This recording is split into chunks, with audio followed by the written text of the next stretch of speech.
Mr. President, this is the voice of the real people.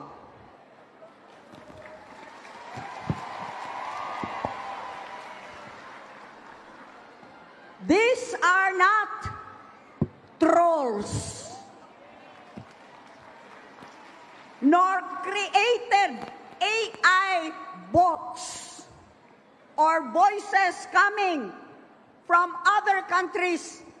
Ito po, ang mga dumanhuganon, sila po ang mga Subuanon. Patuloy kami respeto sa inyo, lalong-lalo na ngayon, meron ng 20 bugas per kilo.